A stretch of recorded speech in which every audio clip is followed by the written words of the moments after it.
سب کچھ ہو بیوی نہ ہو تو تنہائی کا احساس مار دیتا ہے۔ اس سے ایک اور مطلب نکلتا ہے کہ لباس کے بغیر ایک لمحہ گزارا نہیں۔ سارا دن پانی نہیں پیتے ہیں نا، اب میں بیان میں پانی پی رہا ہوں، کیونکہ 16 گھنٹے تو گزارے ہیں نا، پانی نہیں پیا، کھانا نہیں کھایا، 16 سیکنڈ لباس کے بغیر گزار سکتے ہیں؟ بولو۔ کوئی بھی کمرے میں نہ ہو، تم تنہا ہو، تم کپڑے اتارو تو تم اپنے آپ کو عجیب فیل کرو گے، تم خود اپنے آپ کو چادر میں چھپانے کی کوشش کرو گے۔ ان لباس ایک ایسی زبردست ضرورت ہے بلا دلیل کہ تم تنہا کمرے میں بھی کپڑے اتارو تو تم اپنے آپ کو عجیب سا محسوس کرتے ہو۔ اس سے پتہ چلا کہ بیوی کے بغیر کوئی زندگی نہیں ہے اور خامد کے بغیر عورت کی کوئی زندگی نہیں ہے۔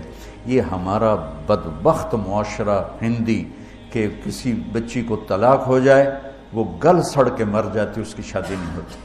کوئی جوان بچی بیوہ ہو جائے وہ سسک سسک کے مر جاتی، اس کی شادی نہیں ہوتی۔ کوئی 40-50 سال کا ہو جائے مرد، اس کی بیوی مر جائے، کوئی اس کو لڑکی دینے کے لیے تیار کوئی نہیں۔ اور لباس کا لفظ بتاتا ہے کہ شادی کے بغیر انسان ننگا ہے، اور ننگے انسان کا کوئی کہیں بھی گزارا نہیں ہے۔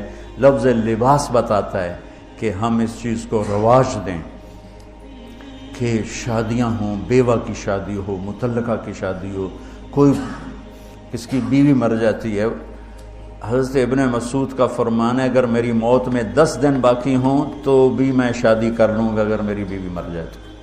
ابو ہریرہ کہتے ہیں اگر میری زندگی میں 7 دن باقی ہوں اور میری بیوی مر جائے تو میں 1 ہفتہ بھی شادی کے بغیر نہیں رہوں گا، میں شادی کر لوں گا۔ تو ہم ایک ہندی معاشرے سے متاثر ہیں جہاں بیوہ کی کوئی سنوائی نہیں، مطلقہ کی کوئی سنوائی نہیں، اور کوئی جوان بھی 2-4 بچے ہیں اور بیوی مر جائے تو اس کی کوئی شادی نہیں ہے، وہ سسک سسک کے وہ بلک بلک کے زندگی گزارتے ہیں۔ ہم لوگ اس کو رواج دیں۔ لباس، لفظ لباس بتا رہا ہے کہ جیسے لباس کے بغیر ایک لمحہ آدمی چین سے نہیں بیٹھ سکتا، ایسے ہی اس رشتے کے بغیر زندگی میں کوئی خوبصورتی نہیں، کوئی حسن نہیں۔ میں نے جیسے کہا لباس سب سے قریب ہے، تو اس کے بعد بیوی کا حق سب سے پہلے آ جاتا ہے۔ ماں باپ کی طرف سے زیادتی آئے تو تمہارے ذمے ہے اپنی بیوی کو بچاؤ، اللہ کے واسطے اپنی بیویوں کی حفاظت کرو۔ ہاں تمہاری بیوی کی طرف سے زیادتی آئے تو اللہ کے واسطے ماں باپ کی حفاظت کرو۔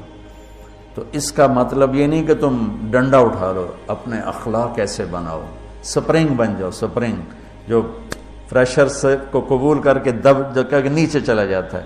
نیچے جانے میں جڑ جانے کا نظام چھپا ہوا ہے کہ جھک جاؤ، ماں باپ ناراض ہو ان کے پاؤں پکڑ لو، بیوی ناراض ہو اس کے پاؤں پکڑ لو۔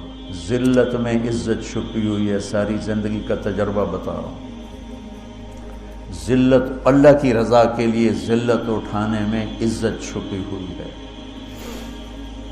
ہن لباس لکم، کتنا ہی مجھے غصہ چڑھا ہو میں اپنے کپڑے پھاڑوں گا، مجھے غصہ آ گیا میں نے اپنے کرتے پھاڑنے جو کسی یہ پاگل تو کرے گا، سمجھدار دوے دا کرتا پاڑے گا، اپنا نہیں پاڑے گا۔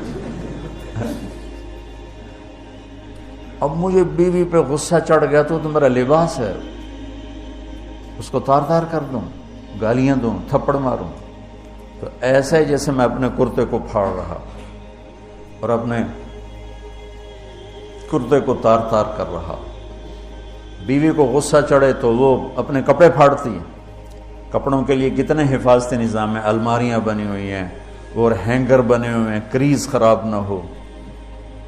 میں جب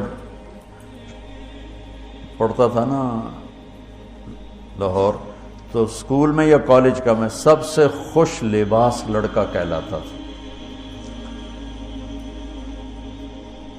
کہ میں اپنی اسکول سے آ کر نا، اب ہاسٹل میں کوئی استریاں تو ہیں نہیں، نہ ہی کوئی نوکر، تو اپنی پتلون کو ایسے ہاتھوں سے استری کرنا اور کر کے پھر تہ لگانا، پھر سرانے کے نیچے رکھنا اور اس کے اوپر سونا